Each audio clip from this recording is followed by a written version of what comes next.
Ele é a imagem do Deus invisível. Ele é Senhor sobre a criação, pois nele foram criadas todas as coisas. Irmãos, Marcos 5:21. Tendo Jesus voltado no barco para o outro lado, afluiu para ele grande multidão, e ele estava junto do mar. Eis que se chegou a ele um dos principais da sinagoga, chamado Jairo, e, vendo-o, prostrou-se a seus pés, e insistentemente lhe suplicou: minha filhinha está à morte, vem, impõe as mãos sobre ela para que seja salva e viverá. Jesus foi com ele. Grande multidão o seguia, comprimindo. Aconteceu que certa mulher que havia 12 anos vinha sofrendo de uma hemorragia e muito padecera à mão de vários médicos, tendo despendido tudo quanto possuía, sem contudo nada aproveitar, antes pelo contrário, indo a pior. Tendo ouvido a fama de Jesus, vindo por trás dele, por entre a multidão, tocou-lhe a veste, porque dizia: se eu apenas lhe tocar as vestes, ficarei curada. E logo se lhe estancou a hemorragia, e sentiu no corpo estar curada do seu flagelo. Jesus, reconhecendo imediatamente que dele saíra poder, virando-se para o meio da multidão, perguntou: quem me tocou nas vestes? Responderam-lhe seus discípulos: vês que a multidão te aperta e dizes: quem me tocou? Ele, porém, olhava ao redor para ver quem fizera isto. Então a mulher, atemorizada, tremendo, cônscia do que nela se operara, veio, prostrou-se diante dele e declarou-lhe toda a verdade. E ele lhe disse: filha, a tua fé te salvou, vai em paz e fica livre do teu mal. Falava ele ainda quando chegaram alguns da casa do chefe da sinagoga, a quem disseram: tua filha já morreu, por que ainda incomodas o mestre? Mas Jesus, sem acudir a tais palavras, disse ao chefe da sinagoga: não temas, crê somente. Contudo, não permitiu que alguém o acompanhasse, senão Pedro e os irmãos Tiago e João. Chegando à casa do chefe da sinagoga, viu Jesus o alvoroço, e os que choravam e os que pranteavam muito. Ao entrar, lhes disse: por que estáis em alvoroço e chorais? A criança não está morta, mas dorme. E riam-se dele. Tendo ele, porém, mandado sair a todos, tomou o pai e a mãe da criança e os que vieram com ele, e entrou onde ela estava. Tomando a menina pela mão, disse: Talitá cumi, que quer dizer: menina, eu te mando, levanta-te. E imediatamente a menina se levantou e pôs-se a andar, pois tinha 12 anos. Então ficaram todos sobremaneira admirados. Mas Jesus ordenou-lhes expressamente que ninguém o soubesse, e mandou que dessem de comer à menina. Amém. Espírito de Deus, nós clamamos o teu favor.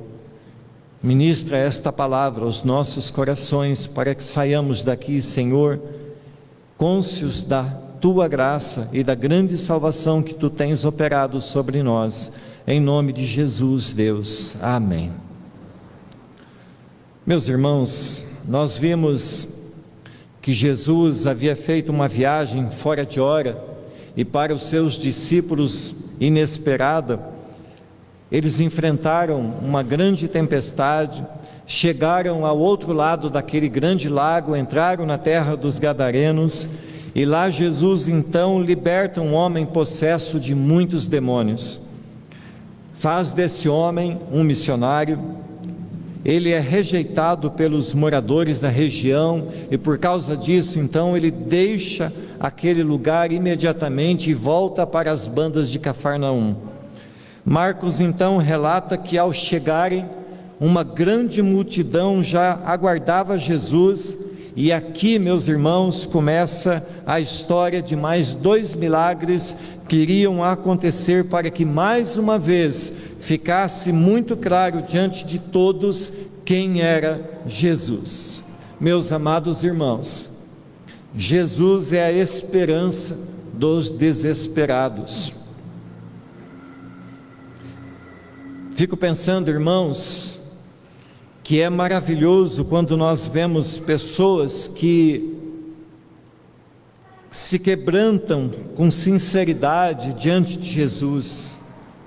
Jairo era um homem que tinha cargos, era um homem importante na sociedade, um homem que era considerado um dos principais da sinagoga, e Marcos vai dizer que ele tinha funções, que ele era um chefe, que ele era um líder, está lá no versículo 35, e a atitude dele de prostrar-se diante de Jesus, demonstra, meus irmãos, claramente o reconhecimento de Jairo, de que Jesus realmente era alguém especial, de que Jesus era o Filho de Deus. Mas no meio disso tudo, no meio dessa confusão, ainda aprendemos que tanto Jairo, quanto a mulher que surge inesperadamente, tinham fé para se aproximarem de Jesus.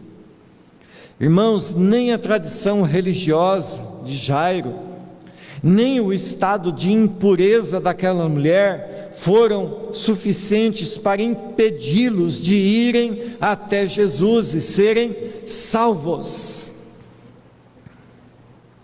Ao quebrarem essas barreiras, barreiras físicas, barreiras humanas, barreiras religiosas, estas 2 pessoas foram atendidas em suas necessidades, e certamente, meus irmãos, a vida deles e de suas famílias nunca mais foi a mesma.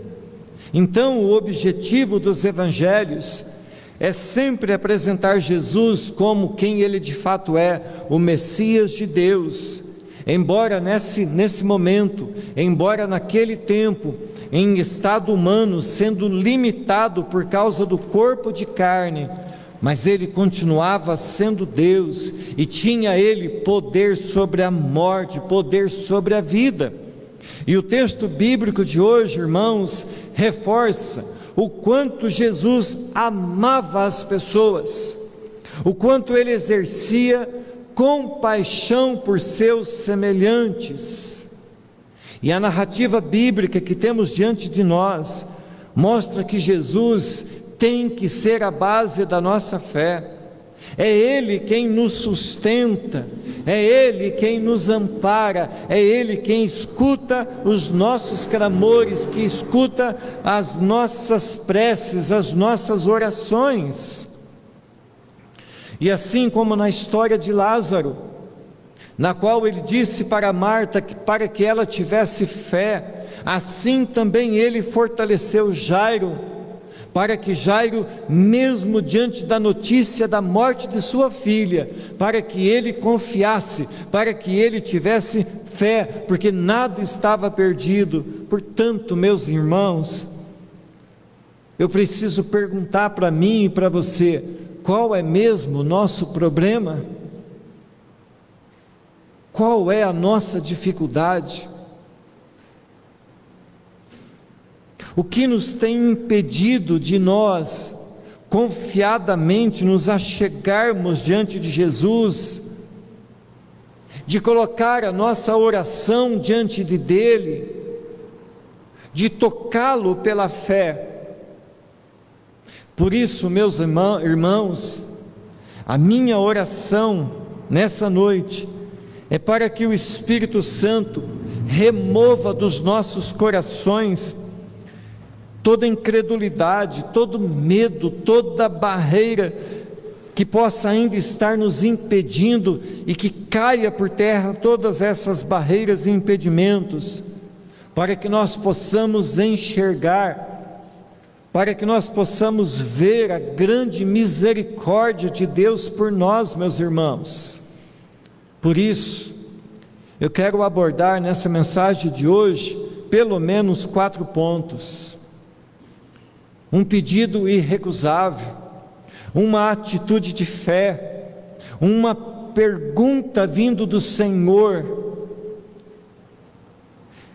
E aqui as más notícias chegam, a hora que nós menos esperamos, e como nós reagimos ou reagiremos diante das más notícias.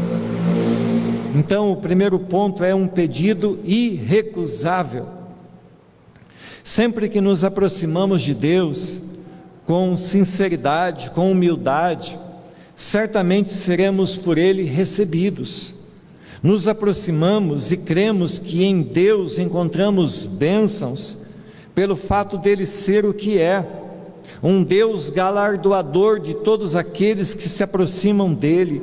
Mas, irmãos, muitos hoje ensinam, ou são ensinados, a exigir de Deus. Todavia, a Bíblia vai nos ensinar que a soberba precede a ruína.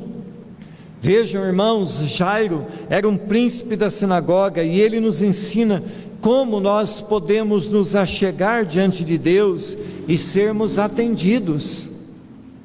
A mulher do fluxo de sangue nos ensina que devemos ser mais ousados ou mais audaciosos, mais corajosos, mas não menos humildes do que Jairo é e foi, nos ensina. Tem uma música, meus irmãos, do Salomão do Reggae, que gosto muito, uma letra esquisita.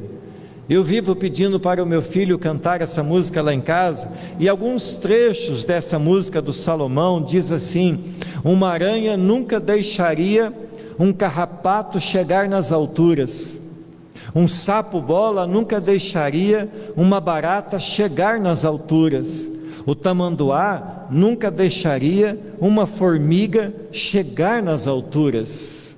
E qual é o mote dessa canção? Qual é a lição dessa música? Irmãos, a lição é sobre humildade, é sobre saber o nosso lugar. Ela nos ensina que não podemos ser pretensiosos diante do Altíssimo Deus, mas se soubermos nos aproximar em reverência, em humildade, certamente veremos a glória dele sendo manifesta em nossas vidas. Com humildade, irmãos, porque a humildade precede o milagre de Deus em nossas vidas. Imaginem, irmãos, se Jairo tivesse chegado onde Jesus estava, acompanhado de um exército, então dissesse para Jesus: venha comigo, eu te ordeno, você vai na marra. Certamente, irmãos, o final dessa história seria muito diferente do que nós lemos. Certamente Jairo terminaria a sua vida entristecido pela perca da sua filha.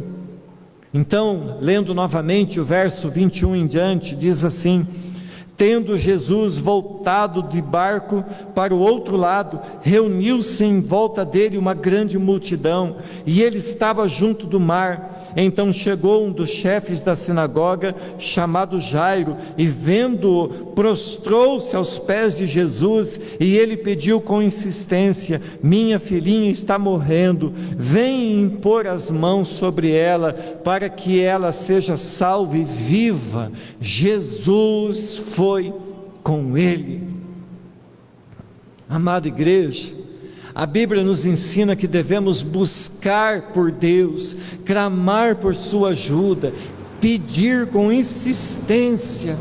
Vejam, irmãos, as muitas circunstâncias da vida fazem com que nos voltemos para algo ou para alguém que possa nos ajudar. Alguns buscarão no Egito na força dos seus carros e de seus cavaleiros, mas nós que somos cristãos, crentes na obra e no poder de Cristo, só e tão somente devemos buscar por Jesus, porque Ele é aquele que ouve o nosso clamor e atende as nossas orações. Jesus é a nossa resposta em todos os momentos da vida. Ele é a nossa esperança em toda circunstância.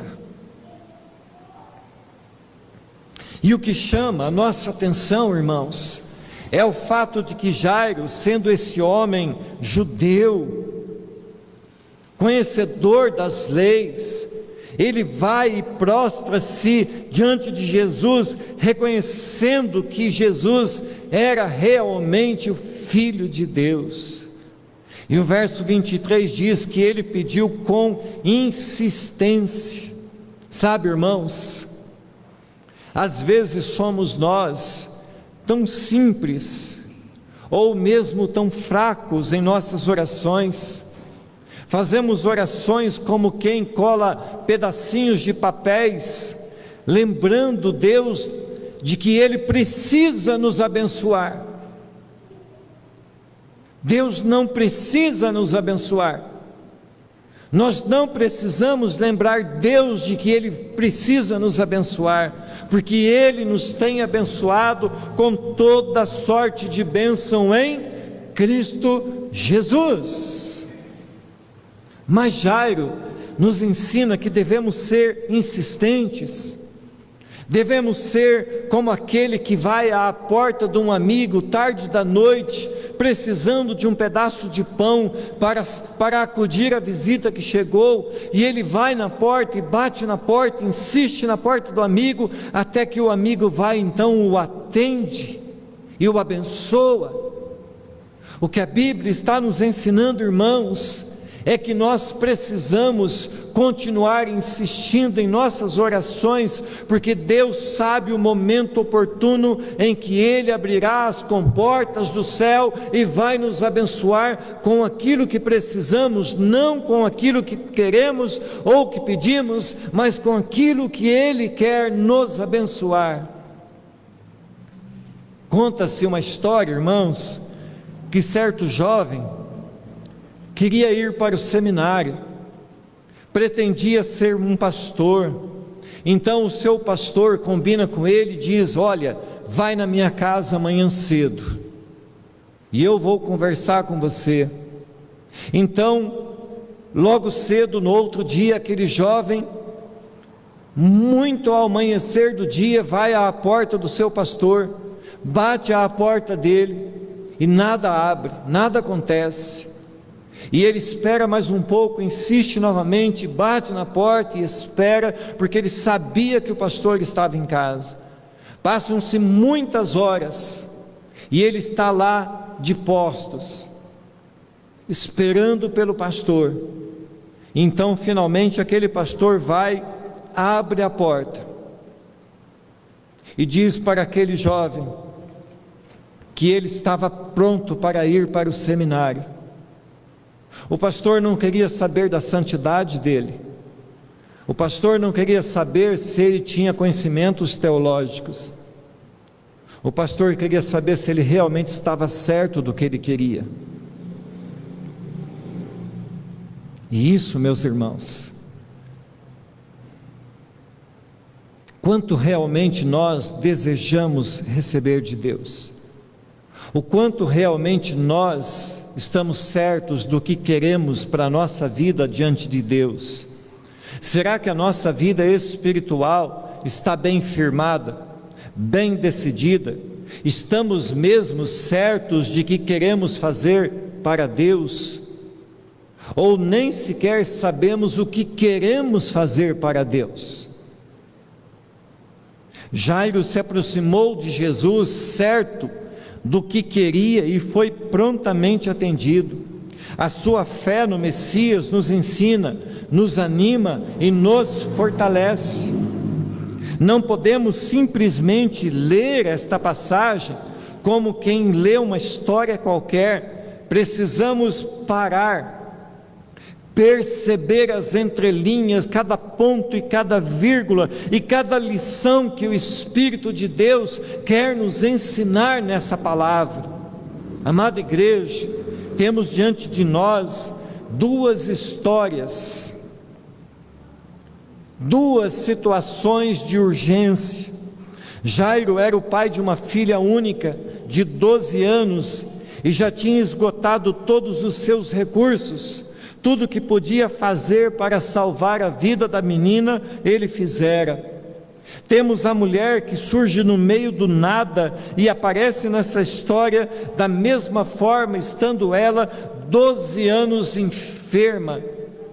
E também já tinha esgotado todos os seus recursos, todas as suas possibilidades para continuar viva. Portanto, irmãos, Jesus é a esperança, é a resposta para todos que com humildade o buscam. Segundo ponto da mensagem, uma atitude de fé. Então o verso 25 abre os nossos olhos dizendo: estava ali certa mulher que havia 12 anos, vinha sofrendo de uma hemorragia. Ela tinha padecido muito nas mãos de vários médicos e gastado tudo que tinha, sem contudo melhorar de saúde, pelo contrário, piorava cada vez mais. Deixa eu fazer um ponto aqui, meus irmãos. Eu louvo a Deus porque nós estamos aqui, porque você está aqui, porque você que me ouve pela internet já recebeu a Cristo como Senhor da sua vida. Mas há muitas pessoas que ainda não entregaram as suas vidas para o Senhor, continuam buscando em lugares, em expedientes que não encontram Deus naqueles lugares, procuram em lugares onde não terão suas respostas. Estão igual a essa mulher, igual a esse homem, que gastaram o que tinham, que procuraram por todos os lugares, mas não encontraram resposta para o seu sofrimento, porque só Jesus é a resposta para o sofrimento. E o verso 27 continua: tendo ouvido a fama de Jesus, a mulher chegou por trás, no meio da multidão, e tocou na capa dele, porque dizia: se eu só tocar na roupa dele, ficarei curada. E logo a hemorragia estancou, e ela sentiu no corpo que estava curada daquele mal.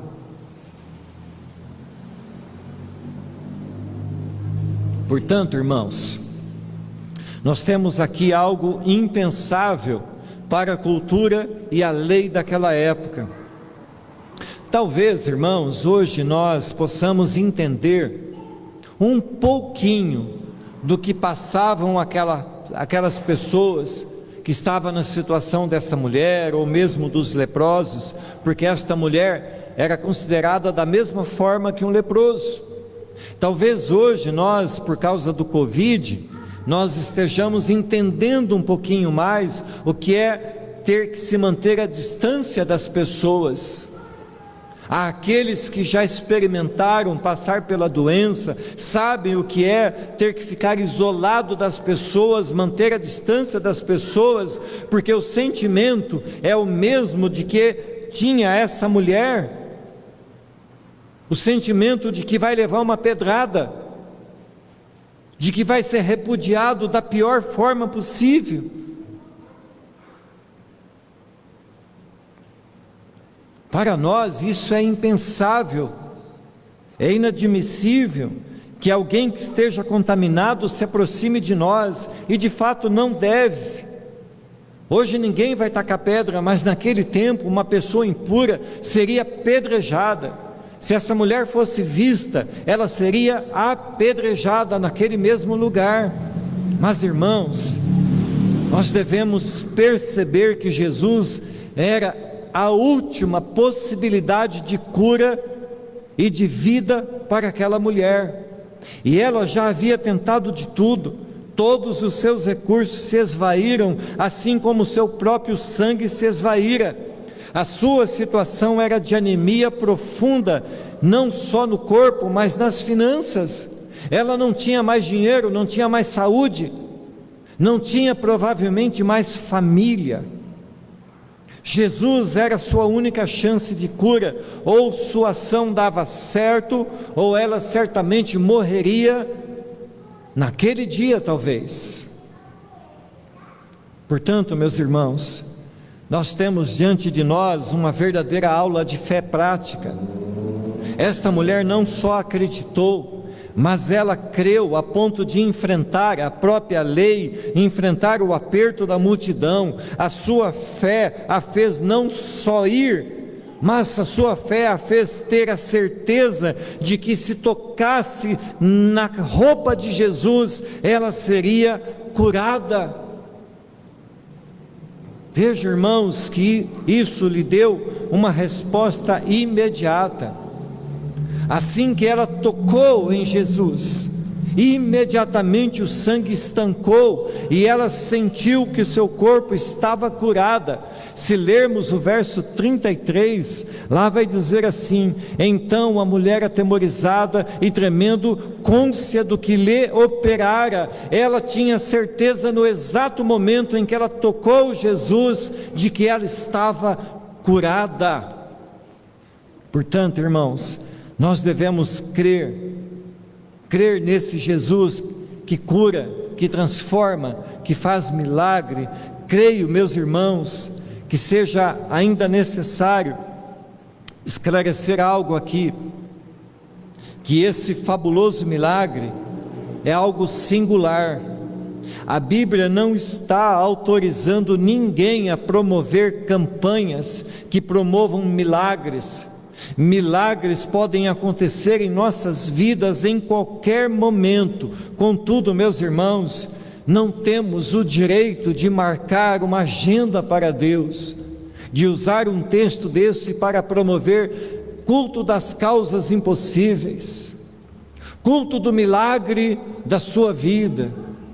Nós não temos o direito de pegar textos como esse, isolá-lo ou transformá-lo em algo que obrigue a Deus a fazer a mesma coisa novamente. Portanto, nós seguimos a cada dia na nossa vida, na esperança de que um milagre vai acontecer na nossa vida. Como disse o Tiago no começo do culto, a cada fôlego, a cada amanhecer, a cada respirar, um milagre de Deus já está acontecendo em nossas vidas. Mas coisas maiores Deus pode fazer, pode, mas no tempo dele, na hora dele e segundo a vontade dele. Terceiro ponto: quem me tocou? Jesus está fazendo uma pergunta: quem me tocou? Vejam, amados, muito já se tem falado sobre essa pergunta de Jesus. Não saberia ele quem o havia tocado? Ou será que ele estava sendo mesmo sincero e ele não soubesse mesmo quem o havia tocado? E o que saber isso muda a nossa vida, ou em nossa vida?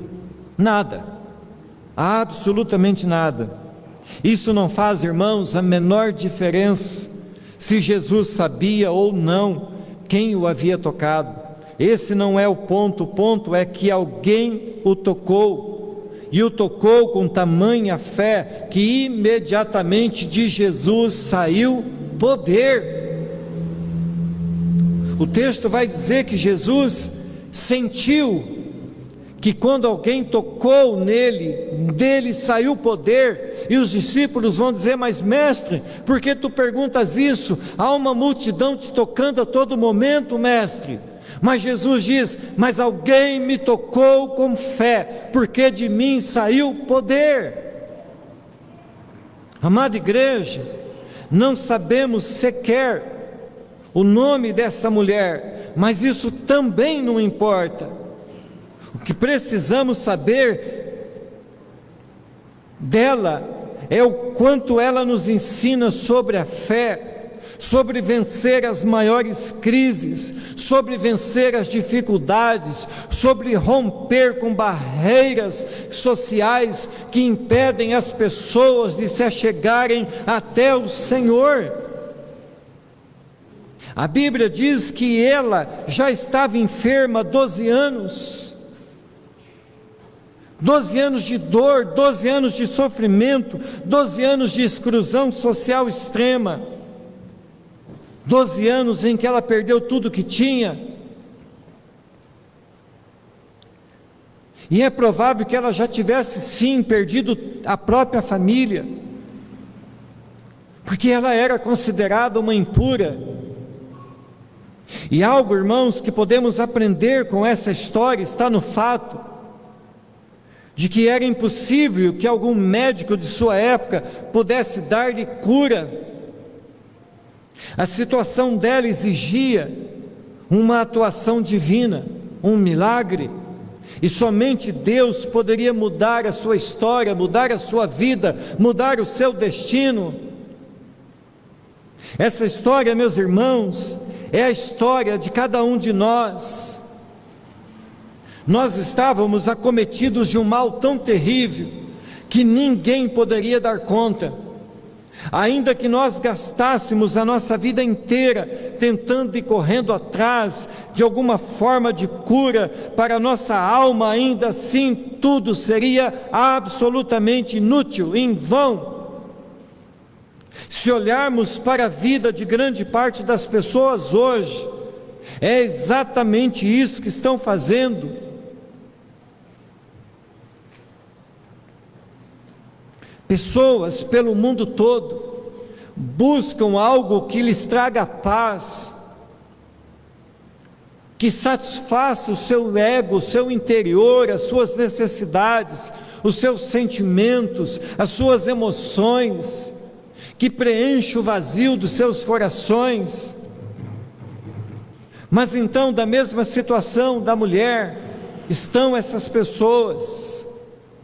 Nunca terão as suas vidas mudadas, nunca serão curados e satisfeitos, se Jesus não entrar em suas vidas.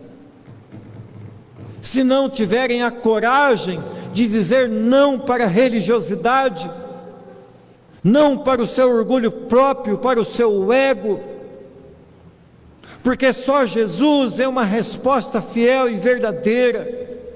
Só Jesus pode curar as almas cansadas e aflitas da humanidade. Se Jesus não tivesse entrado na nossa vida, se Ele não tivesse tocado as nossas almas com graça e misericórdia, nós ainda estaríamos vagando pelo mundo, buscando algo que satisfazesse a nossa tristeza, o nosso vazio, o oco do nosso coração. E o verso 33 diz que ela declarou toda a verdade. Irmãos, não podemos e não devemos querer resistir a Deus, ainda que ela soubesse que acabara de infringir muitas leis. Ela não se deteve, não se acovardou, abriu a sua boca e confessou diante de todos: eu o toquei.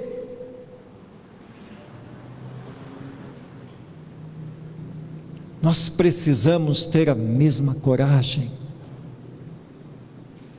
Nós precisamos declarar diante do mundo: eu um dia toquei Jesus. Eu um dia fui tocado por Jesus.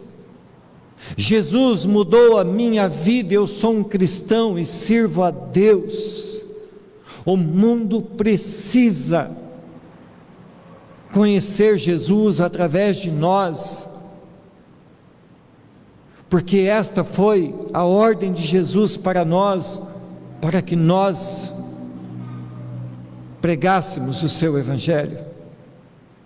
Devemos abrir o nosso coração diante de Deus e declarar, irmãos, todos os nossos sentimentos. Não, irmãos, que nesse caso Deus precise de nossa autorização para agir, ou que não saiba o que se passa dentro de nós. Não é isso. Deus apenas espera de nós sinceridade. Jesus já fez por nós o que o verso 34 diz que Ele faz, e que Ele fez por aquela mulher. Ele já nos deu salvação, Ele já nos deu paz, Ele já nos deu libertação de todo mal.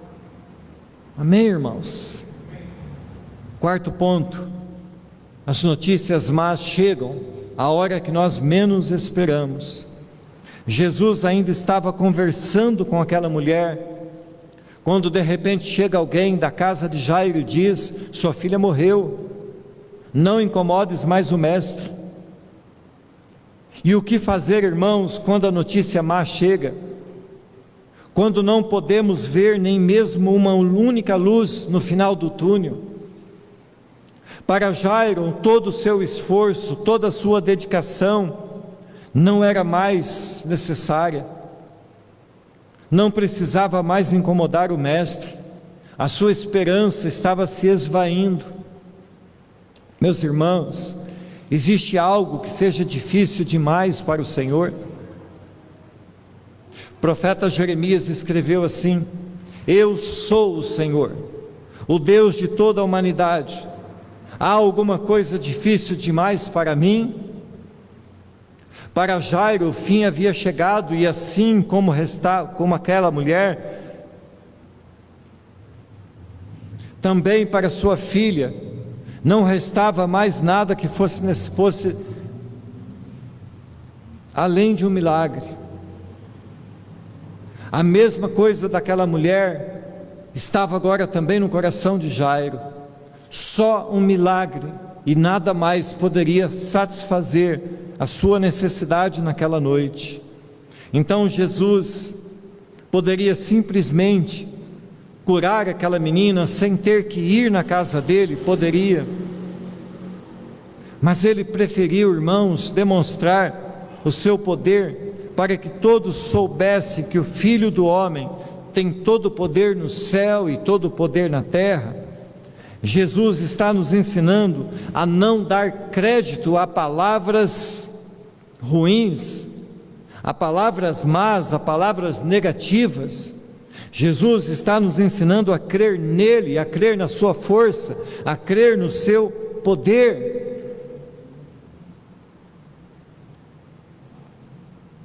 As más notícias podem provocar em nós, irmãos, um certo pânico e até nos fazer parar. Mas quando olhamos para Cristo, nós recobramos força. Quando olhamos para quem faz o que é além do possível, continuamos em frente. O texto a seguir vai dizer então que Jesus fala para Jairo, para que ele não temesse, para que ele cresce. Jesus vai então impedir que o resto da multidão o acompanhasse.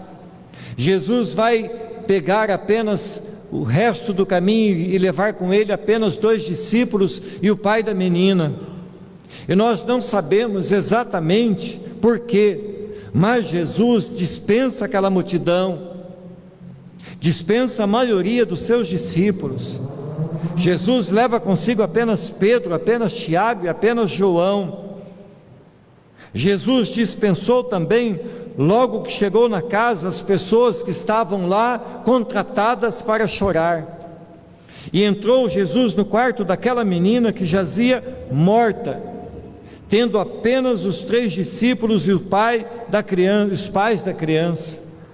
Então Jesus toma aquela menina pela mão e ordena que aquela menina se levante do seu leito de morte.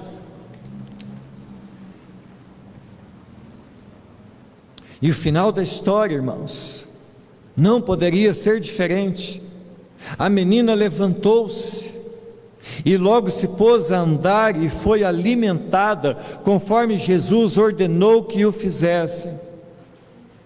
E por que Jesus ordena que alimentem aquela menina, que lhe deem de comer? Lá no verso 41 diz isso. Porque o morto não tem fome. Um morto não precisa de comida. Jesus estava dizendo para aquelas pessoas que estavam lá fora, que riam-se dele quando ele disse: ela não está morta. Jesus queria mostrar para os pais, para os discípulos e para aquela multidão de pessoas que estavam lá fora, já esperando pelo velório: a menina está viva e se alimenta muito bem. Portanto, irmãos, nós precisamos crer que Jesus tem a última palavra, que Jesus é o Senhor da vida, que dele há poder para mudar as nossas vidas, para curar as nossas enfermidades, e que ainda que nós morramos, ainda que a nossa vida nesse mundo se acabe, Nós temos a esperança da promessa de Jesus, de uma vida eterna, porque Ele já abriu as comportas do céu, Ele adentrou o Santo do Santo, Ele está no céu, preparando o lugar para que nós estejamos lá um dia também. E para concluir, talvez uma das principais lições deste capítulo todo, seja a grande compaixão de Jesus pelos perdidos, perdidos em meio aos demônios, perdidos na desesperança de encontrar cura, perdidos na esperança de encontrar vida onde só existia morte. Jesus, meus irmãos, é decisivamente a esperança para todos os desesperados. Ele é o socorro para nós, que nos encontramos aflitos e preocupados. Ainda que todos já estejam chorando a nossa derrota, Jesus tem a última palavra. Onde Jesus chega, a morte sai, irmãos. Onde Jesus chega, as trevas têm que bater em retirada. Jesus transforma aquele pranto, Jesus transforma aquele possível velório numa festa. Tudo isso, meus irmãos, nos ensina que a humildade precede o milagre, e a compaixão de Jesus pelos seus filhos vai além das fronteiras da nossa capacidade de pensar ou de julgar. Nós não sabemos pedir, nós não sabemos, por isso nós precisamos nos voltar para o Senhor a cada dia,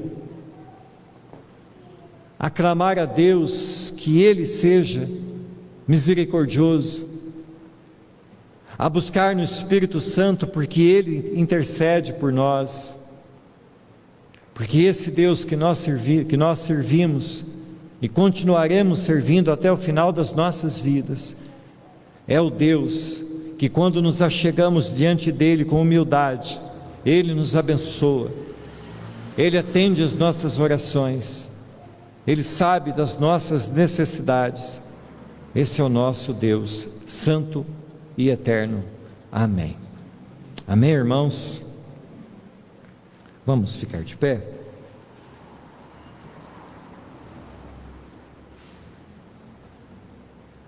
Senhor Deus, essas duas histórias, Pai, de um pai desesperado e de uma criança morta, de uma mulher, ó Deus, que não tinha mais esperança alguma, nos ensina, Senhor Deus, que o Senhor é o Deus da vida. Essas lições, ó Deus, de humildade, de como, Senhor Deus, devemos nos aproximar diante de Ti, nos ensina, Senhor Deus, que devemos reverenciá-lo, porque o Senhor é Deus Altíssimo. Devemos entender, ó Pai, que podemos nos achegar ao Senhor confiadamente, que podemos nos aproximar do Senhor, porque o Senhor abençoa aqueles que se aproximam com fé, mas nunca perder, ó Deus, o entendimento da reverência, da humildade, nunca esquecermos de que o Senhor é Deus e continua sendo Deus. Portanto, Pai, que nós, como igreja do Senhor, saiamos daqui dessa noite, com o nosso coração quebrantado, com os nossos corações humildes, com os nossos corações contristados, que nós saiamos daqui dessa noite, certos de que o Senhor é o Deus que atende os nossos clamores, de que é o Deus que nos abençoa, mesmo não merecendo nós coisa alguma, mas o Senhor nos tem abençoado. Essa, ó Deus, é a oração que faço por mim e pela nossa igreja, pelos irmãos que estão nos acompanhando pela internet. E se há, ó Deus, pessoas enfermas, eu clamo, ó Deus, pela saúde delas. Clamo, Senhor Deus, para que haja recuperação na vida daqueles que estão padecendo enfermidades. Deus, em nome de Jesus, abençoe a nossa igreja, os nossos irmãos, Que nós possamos, Pai, voltar a ver todos os irmãos podendo vir na igreja e congregar novamente. Que a Tua graça, Senhor Deus, seja sobre todos nós, em nome de Jesus Cristo. Amém.